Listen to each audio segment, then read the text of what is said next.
Assalamualaikum warahmatullahi wabarakatuh. Hai, konnichiwa minasan. Jadi, pada video ini kita akan belajar bunpo bareng nih. Bersama kami, Boyka Anugrah Wiranata sebagai penyusun materi pembelajaran dan Indra Wardana sebagai pembuat video pembelajaran, serta saya, Dwi Indaretno Utari dan M. Raihan Wicaksono sebagai penyampai materi pada video ini. Nah, kira-kira pola apa aja sih yang akan kita bahas dalam video ini? Biar nggak penasaran, aku kasih tahu ya. Jadi, pola-pola kalimat yang nantinya akan kami bahas dalam video ini yaitu yang pertama ada pola toyu kotoda. Dan yang kedua ada pola chau, toku, teru. Kemudian yang ketiga ada pola ipode. Dan yang terakhir ada pola toyu yori. Nah, biar nggak banyak basa-basi nih, kita langsung aja ke pola yang pertama ya. Pola yang pertama ada pola toyu kotoda. Toyu kotoda dalam bahasa Indonesia memiliki dua makna, yaitu katanya dan berarti. Pola kalimat ini digunakan untuk menyampaikan informasi yang diperoleh dari orang lain atau dari media kepada lawan bicara. Dalam pola kalimat ini, kenyataan yang menjadi bahan penafsiran tersebut ditunjukkan terlebih dahulu. Baru kemudian kesimpulan pembicara dari kenyataan tersebut dinyatakan di depan toyu kotoda. Pola toyu kotoda ini juga memiliki dua macam makna yang berbeda, yaitu yang pertama digunakan untuk menyatakan konten asli yang kita dengar dari orang lain atau dari sumber lain, sedangkan makna yang kedua adalah sebagai pernyataan kesimpulan berdasarkan kalimat-kalimat sebelumnya.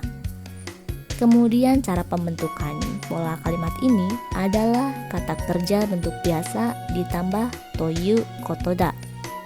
Nah, biar lebih paham dengan pola kalimat ini, mari kita lihat contoh kalimatnya. Yang pertama ada Shingeki no Kyojin no manga wa mou sugu owaru to iu koto desu. Yang artinya, aku mendengar bahwa komik Shingeki no Kyojin akan segera tamat. Contoh yang kedua ada sono uwasa wa uso to iu koto da. Yang artinya, jadi ku dengar katanya gosip itu hoax. Dan contoh yang ketiga ada tenki youhou ni yoru to ashita wa ame ga furu to iu koto desu. Yang artinya, menurut perakiraan cuaca, besok akan turun hujan. Katanya sih demikian. Pola toyu kotoda itu kita seperti menyatakan objek secara langsung. Jadi kalimat atau frasa sebelum toyu kotoda itu adalah kalimat yang kita dengar atau kita ketahui dari orang lain atau dari sumber lain. Tapi jangan sampai lupa bahwa toyu kotoda juga bisa berarti menyatakan kesimpulan berdasarkan kalimat-kalimat sebelumnya. Oke, kita langsung masuk aja ke pola yang kedua ya. Selanjutnya pola yang kedua yaitu pola chau, toku, teru. Yang pertama pola chau. Pola kalimat ini memiliki dua fungsi yang berbeda, yaitu yang pertama untuk menyatakan penyelesaian terhadap suatu pekerjaan yang akan atau telah terjadi, dan yang kedua untuk menyatakan penyesalan atau perasaan kesal terhadap suatu kejadian. Pola ini berasal dari pola kalimat yang berbeda, yaitu pola te shimau. Kemudian pola toku. Pola kalimat ini memiliki fungsi untuk mempersiapkan sesuatu yang akan terjadi pada masa depan atau masa yang akan datang. Bentuk ini sering digunakan dalam percakapan sehari-hari, khususnya saat akan mempersiapkan sesuatu dalam berbagai situasi.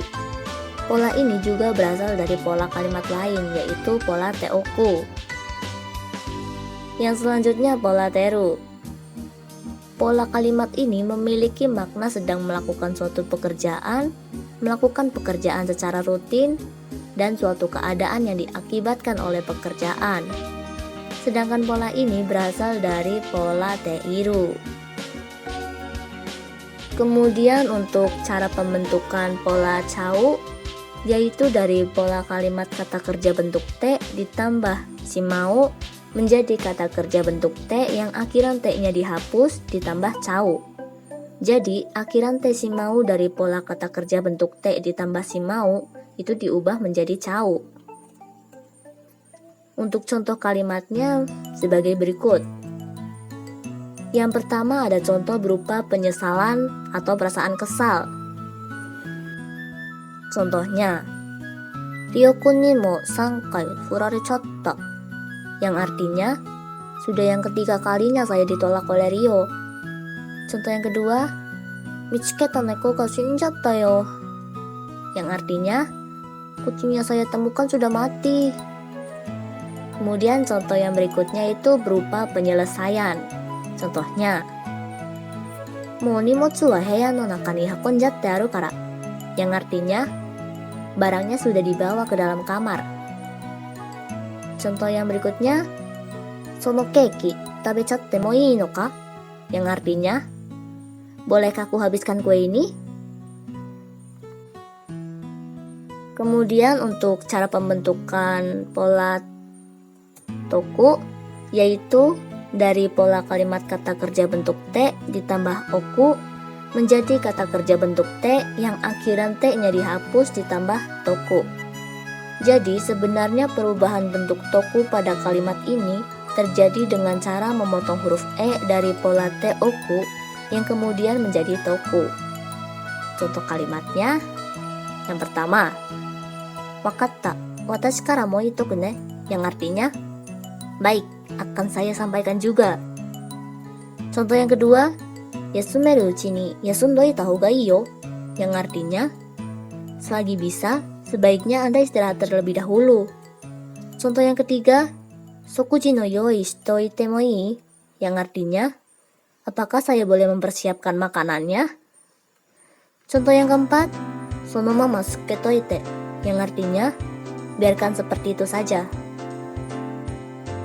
Kemudian yang terakhir cara pembentukan pola kalimat teru, yaitu dari pola kalimat kata kerja bentuk T ditambah iru menjadi kata kerja bentuk T ditambah ru. Sama dengan pola toku tadi, sebenarnya perubahan bentuk teru pada pola kalimat ini terjadi dengan cara memotong huruf I dari pola T iru yang kemudian menjadi teru. Jadi bisa dibilang pola teru dan toku tadi merupakan bentuk singkat dari pola teiru dan teoku. Nah, kalau untuk contoh kalimat teru, yaitu sebagai berikut. Contoh yang pertama, chotto ima tabete toko, yang artinya, tunggu sebentar, saya sedang makan sekarang. Contoh yang kedua, ima kiiteru kyoku, meccakucha kakkoi wa, yang artinya, lagu yang sedang saya dengar sekarang sangat keren. Contoh yang ketiga, saki kara ano ko wa sutto kochimiteru yo, yang artinya, dari tadi anak itu terus melihat ke sini. Contoh yang keempat, kino okasan ga kateta yo, yang artinya, kemarin ibu sudah membeli itu loh. Hai, jadi untuk dua pola yang pertama cukup sekian, dan untuk dua pola yang berikutnya akan dijelaskan lebih lanjut oleh anggota lain. Baik, untuk pola yang berikutnya, dozo.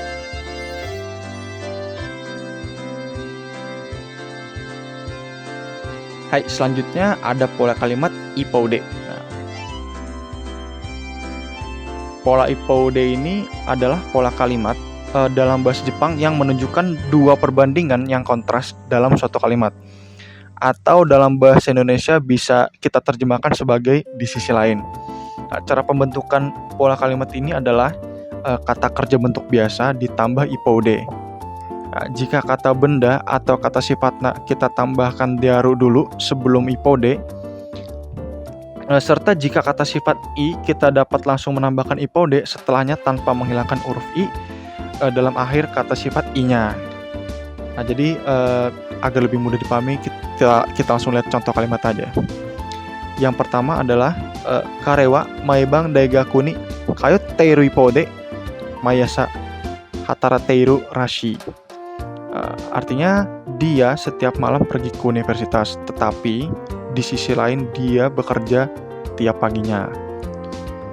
Nah, yang kedua, kanojo wa inkia dearu ippoude oya ni yasashi. Artinya dia memang antisosial, tetapi di sisi lain dia baik terhadap orang tuanya. Jadi bisa dipahami dari dua contoh kalimat yang tadi bahwa ippoude itu di sisi lain ya. Jadi maksudnya di satu sisi dia ini melakukan suatu hal, tapi di sisi lain dia itu melakukan hal yang lain gitu loh. Nah, langsung kita contoh yang ketiga. Ini ada karewa hansamude aru ipode benkyou mo tokui desu. Nah, ini artinya dia tampan, tapi di sisi lain dia juga pandai belajar. Nah, lalu contoh pola kalimat yang terakhir itu hahawa kazoku ni kibishii ipode tani ni wa yasashi. Artinya ibu tegas kepada keluarganya, namun di sisi lain dia baik juga terhadap orang lain. Hai, seperti itu. Hai, selanjutnya ada pola kalimat to yuyori. Pola kalimat to yuyori ini menunjukkan bahwa kita sebut saja A dan B. Pola kalimat to yuyori menunjukkan bahwa B lebih baik atau cocok atau pantas dan sebagainya tergantung konteks kalimat dari A. Pola kalimat ini biasanya diikuti dengan pola kalimat mushiro.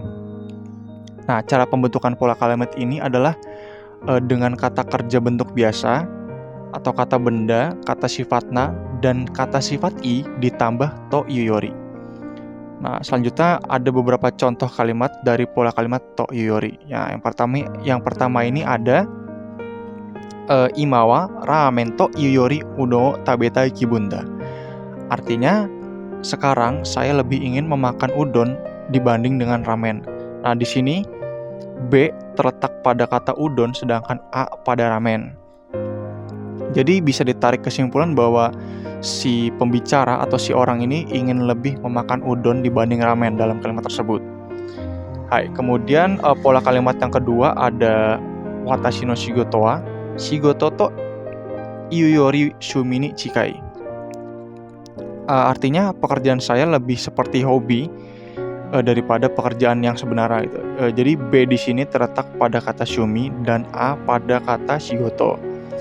Nah, yang ketiga ada kalimat sonoto wa hito to iori dobutsu no yodatta. Artinya suara tersebut lebih mirip hewan dibandingkan manusia. Nah, B di sini terletak pada dobutsu dan A pada kata hito. Sehingga suara dobutsu itu atau suaranya itu lebih mirip dobutsu dibanding dengan hito. Nah, terakhir ada kalimat ano shoujo wa kawai to yuyori mushiro kowai yo. Artinya perempuan itu bukannya imut malah terlihat seram loh. Seperti sebelumnya, B terletak pada kata kowai sedangkan A itu merupakan kawaii. Hai. Hai minasang, kurang lebih mungkin hanya segitu dulu yang bisa kami share ke minasang tentang materi di video kali ini. Mungkin dengan waktu kami akan mencoba untuk men-share materi yang lain ke minasang. Jadi minasang jangan lupa untuk share video ini ke teman-teman minasang dan jangan lupa untuk mencoba mempelajari pola kalimat yang lain di video yang lain atau mempelajari materi yang lain selain pola kalimat ini dan tetap terus semangat dalam belajar bahasa Jepang. Hai, ijou de. Minasang kurang lebihnya mohon maaf. Terima kasih sudah menonton video ini. Goseichou itadaki arigatou gozaimasu. Hai, wassalamualaikum warahmatullahi wabarakatuh. Jane.